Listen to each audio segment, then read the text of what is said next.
ये वाक़या मार्च 2020 का है। एक नाबालिग 8 साल की लड़की, जो एक बच्ची होती है, वो अपनी माँ के पास जाती है और कहती है कि माँ, पड़ोस में रहने वाले एक अंकल हैं, जो मुझे एक तरह की गोली खिलाते हैं और खिलाने के बाद मेरे शरीर में अजीब-सी बेचैनी होने लगती है और उत्तेजना प्रकट होने लगती है। उसकी माँ डर जाती है और वो समझ जाती है आखिर बात क्या है, तो अपनी बेटी से कहती है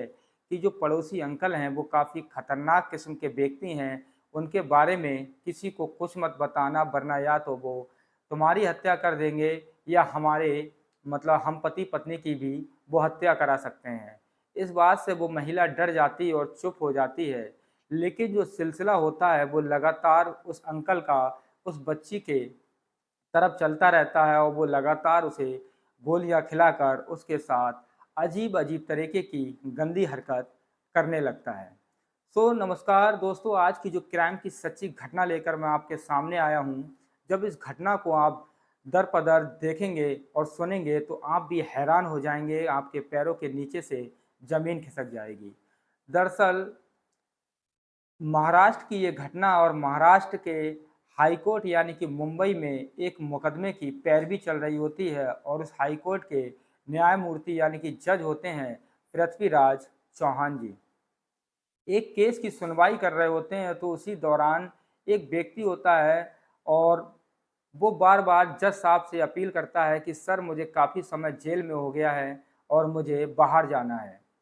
तो जो जज साहब होते हैं पृथ्वीराज चौहान, उनकी टेबल पर एक फाइल रखी होती है जो 27 पन्नों की पूरी कहानी होती है, जिसमें एक 8 साल की बच्ची और इस अंकल की कहानी होती है। जज साहब उस कहानी को पढ़ते हैं और उस व्यक्ति से कहते हैं कि तुमने ऐसी गंदी हरकत जो की है वो समाज में कतई माफ़ी के काबिल नहीं है और तुमको कड़ी सी कड़ी सज़ा दी जाएगी। तुम्हें कोई भी ज़मानत नहीं मिलेगी और ना ही मैं ज़मानत देने के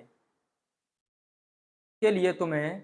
सोच रहा हूँ, ना ही मेरी इच्छा है। वो व्यक्ति घबरा जाता है और बार-बार जज साहब से अपील कर रहा होता है। दोस्तों, आखिर इस व्यक्ति ने इस बच्ची के साथ आखिर किया क्या था और उस केस का खुलासा कैसे हुआ था? कैसे इस व्यक्ति को सज़ा हुई थी? तो इस कहानी को अंत तक ज़रूर देखें और हमारे चैनल को अगर आपने सब्सक्राइब नहीं किया हो तो प्लीज़ उसे सब्सक्राइब करें, क्योंकि काफ़ी 2 महीने बाद मुझे आपके सामने आने का मौका मिला है और डेली रात 8 बजे आपको एक नई कहानी के साथ रोज़ाना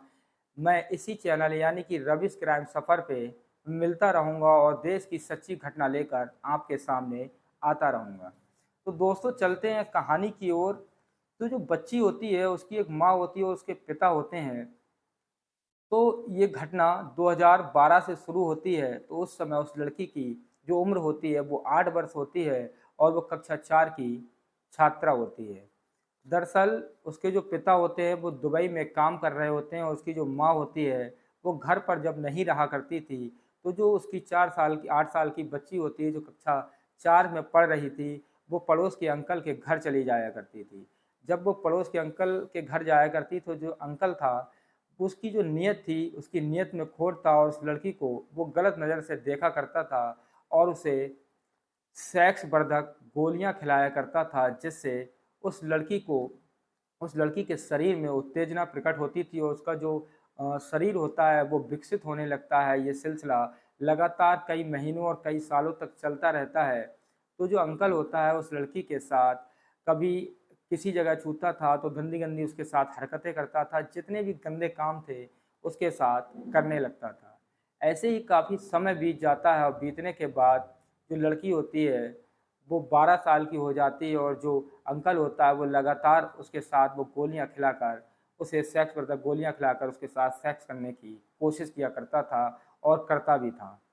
तो जो लड़की होती है वो धीरे-धीरे बड़े होने लगती है और उसका शरीर है उन गोलियों के आधार पर विकसित होने लगता है और वो काफ़ी जो उसके शरीर की जो क्षमता होती है, वो उत्तेजना होती है, वो बढ़ती जाती है और उसे एक सेक्स करने की लत लग जाती है और इसी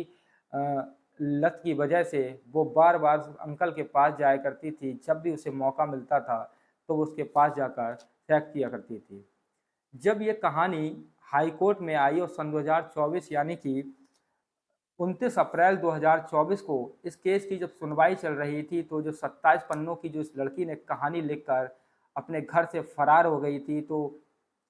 जज ने जब इस कहानी को पढ़ा था, सोशल मीडिया और अखबारों के माध्यम से जब ये प्रकाशित हुई, क्षेत्र में जब फैली 2024 यानी कि कुछ समय पहले ही,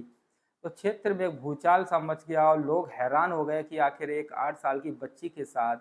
कोई व्यक्ति ऐसी घटना कैसे कर सकता है कि उसे सेक्स वर्धक गोलियां खिलाता था और उसके साथ सेक्स करने की कोशिश किया करता था। उसकी जो पर्सनालिटी थी उसको विकसित उन गोलियों के आधार पर कर रहा था और इसी गोलियों के कारण जो लड़की थी, उस बच्ची को सेक्स करने की लत पड़ जाती है और उसी दौरान उसे एक बीमारी हो जाती है और उस बीमारी के दौरान उसके शरीर के जो हार्मोन्स होते हैं वो बढ़ जाते हैं और उसे सेक्स करने की एक अजीब तरीके की लत लग जाती है। दरअसल जब भी उसे मौका मिलता था तो वो अपने अंकल के पास पहुंच जाया करती थी और उसके साथ शारीरिक संबंध बनाया करती थी और महज 17 साल की उम्र में वो लड़की एक दिन अपने घर से फरार हो जाती है, भाग जाती है। तो जो उसके पिता होते हैं, उसकी माँ उसके पिता को बताती हैं कि हमारी जो बेटी है वो घर से गायब हो गई है और उसका कहीं भी पता नहीं चल रहा है। तो जो उसके पिता होते हैं वो दुबई से वापस आते हैं और अपनी बेटी को ढूँढने की कोशिश करते हैं, लेकिन उनकी जो बेटी होती है वो मिलने का नाम ही नहीं ले रही होती है। तो पड़ोस के एक पुलिस स्टेशन में उसके माता-पिता जाते हैं और जब पहुँचते हैं तो पुलिस से उसकी शिकायत करते हैं कि आखिर हमारी बेटी कहाँ गई है। तो पुलिस भी इस मामले का संज्ञान लेती है और तेज़ी से कार्य करने लगती है। तो सबसे पहले वो उनके घर की, उसके कमरे की तलाशी लेना चाहती है। तो उसके माता-पिता से पुलिस गुहार लगाती है कि आपकी जो अ, बेटी है उसका कमरा कहाँ है, उस कमरे को हमें तलाश करना है। जब वो तलाश करते हैं तो करने के बाद पुलिस को एक 27 पेज की डायरी मिलती है, जिसमें उसने 8 साल की उम्र से और 17 साल तक की उम्र के पूरे किस्से लिखे हुए थे कि आखिर एक अंकल था जो पड़ोस में रहा करता था, अपनी माँ के ना होने पर वो उसके घर जाया करती थी और वो उसे किस तरीके की गोलियाँ खिलाता था जिससे उसके शरीर में एक अजीब-सा भूचाल आ जाता था, उत्तेजना बढ़ती थी, सेक्स करने की इच्छा प्रसन्न हुआ करती थी। इस बात को लेकर वो 27 पन्नों की कहानी उस डायरी में लिखकर चली जाती है। जब पुलिस को इस कहानी को पढ़ती है तो पुलिस के भी पैरों के तले से ज़मीन खिसक जाती है और पुलिस भी हैरान हो जाती है कि एक मासूम बच्ची के साथ इस दरिंदे ने आखिर इतनी गंदी हरकत कैसे की और उसके पूरे जीवन के साथ कैसे खिलवाड़ किया कि 8 साल की उम्र से और 17 साल तक लगातार उसे सेक्स वर्धक गोलियां देता रहा और उसके शरीर को विकसित करने, उसके साथ दुराचार करने के मकसद से उसके जीवन को नष्ट कर देता है। तो पुलिस जो होती है वो उसकी पत्नी और उसके जो अंकल होते हैं उन दोनों के खिलाफ एक मुकदमा पंजीकृत करती है और उन्हें गिरफ्तार भी कर लेती है। गिरफ्तार करने के बाद उन्हें जेल भेज दिया जाता है और जेल भेजने के बाद करीब 3 वर्ष हो जाते हैं। तो जो व्यक्ति होता है, जो अंकल होता है, वो जज से गुहार लगाता है कि मुझे बाहर निकाल दिया जाए। तो जज भी उस 27 पन्नों की डायरी को, उस केस की कहानी को पढ़ते हैं तो वो भी हैरान हो जाते हैं और उस व्यक्ति से साफ स्पष्ट शब्दों में जो जज होते हैं, न्यायमूर्ति होते हैं पृथ्वीराज चौहान, वो सीधे शब्दों में कह देते हैं कि मेरी इच्छा आपको ज़मानत देने की नहीं है, क्योंकि आपने जो कृत्य किया है, गंदा काम किया है, एक नाबालिग बच्ची की ज़िंदगी को ख़राब किया है। ऐसे लोगों को कड़ी से कड़ी कड़ी सज़ा दी जाएगी और अभी कोई भी ज़मानत नहीं दी जाएगी। तो दोस्तों, इस कहानी को सुनाना हमारा मकसद किसी का दिल दुखाना नहीं था, ना ही किसी को परेशान करना था। हमारा उद्देश्य सिर्फ़ इतना था कि सतर्क रहें, सुरक्षित रहें और अपने बच्चों को ऐसे लोगों से बचाएँ, ऐसे लोगों के घर जाने से बचाएँ। अगर बच्चों को कोई दिक्कत होती है, अगर वो आपको किसी बात को बताते हैं तो उनकी बातों को गहनता से सुनें। अगर इस बच्चे की माँ ने 2020 में ही अगर सक्रिय होकर उस बच्ची का साथ दिया होता तो शायद उसके जीवन में इतना बड़ा बदलाव नहीं आता, ना ही उसका जीवन खराब होता। तो और नई कहानी के साथ कल हम आपके सामने 8 बजे इसी समय प्रस्तुत होंगे और हमारी कहानी को देखने के लिए चैनल को ज़रूर सब्सक्राइब करें, क्योंकि सच्ची घटना घटना लेकर जो हिंदुस्तान में घट रही हैं उनको लेकर हम डेली आपके सामने आते रहेंगे। जय हिंद, जय भारत।